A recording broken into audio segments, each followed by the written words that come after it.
असलं तसलं नाही. 32 शिळ्यातून इडलीचं तांदूळ आणून आज तयार केली आहे एकदम पांढरी शुभ्र सशासारखी मऊ लुसलुशीत इडली.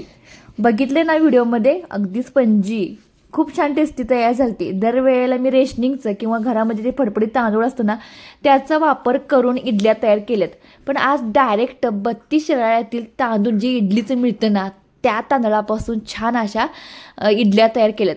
अनुभव एकदम नवीन आहे आणि टेस्टला जबरदस्त इडल्या तयार झाल्यात. तर हा बघा आपला तांदूळ इडल्याचा खास असतो ना तोच इथं वापरला आहे आज.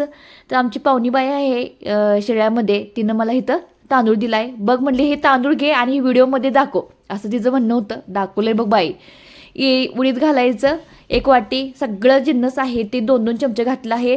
तूर डाळ 2 चमचे, मसूर डाळ 2 चमचे, शाबू 2 चमचे, पोहे 2 चमचे आणि हे मूग डाळ 2 चमचे, एवढं सगळ्या डाळी घालून सगळं मिक्सअप केलं आहे. पोहे ह्यातमध्येच घातलं आहे, वेगळीकडे भिजायची गरज नाही. ह्यामध्ये स्वच्छ धुवून घातलं तरी सुद्धा चालतं. नाही काही वेळेला काय केलं जातं, पोहे ते बारीक करताना घातलं जातं. मी ह्यामध्येच ॲड केलं आहे, त्यामुळे काय होतं आंबूस पण होतं आणि पीठसुद्धा छान असं फ्लफी होतं अगोदरच घातलं की. तर हे आता स्वच्छ पाण्याने 2 वेळा धुतलं आहे आणि 5-6 तासासाठी भिजत घालायचं. मी सकाळी घातलं होतं कारण की दुसऱ्या दिवशी सकाळी ह्या नाश्त्याला मिळतं म्हणून. अगदी पांढरी शुभ्र झालती बरं का इडली आणि छान अशी स्पंजी. म्हटलं जातं ना जे ते गोष्टी ज्याच्या त्याला केलं जातात तसंच अगदी इडलीचं तांदळाचं आहे बरं का हे, मला पटलं. ते 5-6 तासानंतर बारीक करून घेतलं आहे. इडलीसाठी बारीक करून घेतलं आहे. आंबोळीसाठी करायचं असेल तर जास्त बारीक करून घ्यायचं आणि इडलीसाठी पाहिजे असेल तर आंबोळीपेक्षा थोडंसं मोठं ठेवायचं, म्हणजे जास्त मोठं ठेवायचं नाही.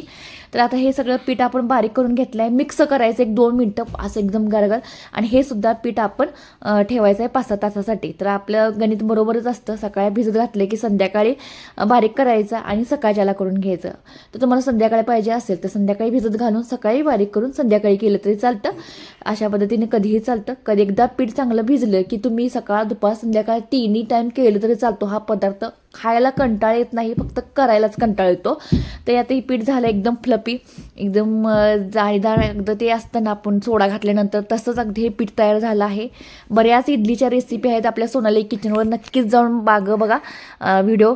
खूप साधी साधी रेसिपी आहेत इडलीच्या. रव्याच्या इडल्या आहेत, नंतर मुगाच्या इडल्या आहेत, रेशनिंगच्या तांदळाच्या किंवा चांगल्या तांदळाच्या, अशा बऱ्याच इडल्याचे प्रकार आहेत ते बघा. तर मी आता इडलीचं भांडं कधी काढायचं आणि नवीन काहीतरी करायचं म्हणून वाट्यामध्ये इडल्या केल्यात. सांगलीमध्ये आपल्याला वाट्या इडली मिळते, त्याच पद्धतीने ही इडली तयार केली आहे मी.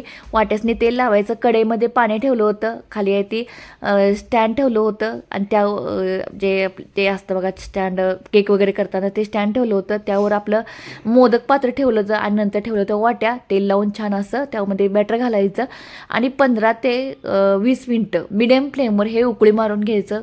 पाणी उकळल्यानंतरच हे सगळं ठेवायचं, म्हणजे इडली आहे ती जाळीदार होते, फुगते बरं का. तर 15 ते 20 मिनिटांनंतर बघा इडली किती छान टमटमीत फुगली आहे, पांढरी शुभ्र अगदी सस्यासारखी आणि आतून अशी जाळीदार झालते.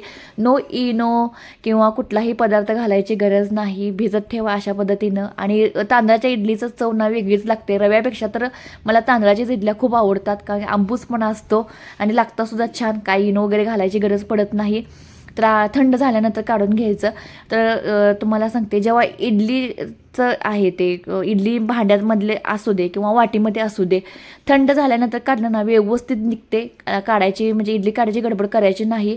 तर इडली काढायची गडबड केली की ती वाटीला चिटकते, असं होतं बरं का. तर आजच मला ते समजलं की थंड झालं की इडली काढायची म्हणजे व्यवस्थित प्लेन अशी निघते. तेल लावायचं म्हणजे खाली चिटकत नाही. तर खोबऱ्याची चटणी केली आहे खाण्यासाठी आणि एकदम जाळीदार इडली तयार झाली आहे. असंच चॅनल पाहत राहा. धन्यवाद.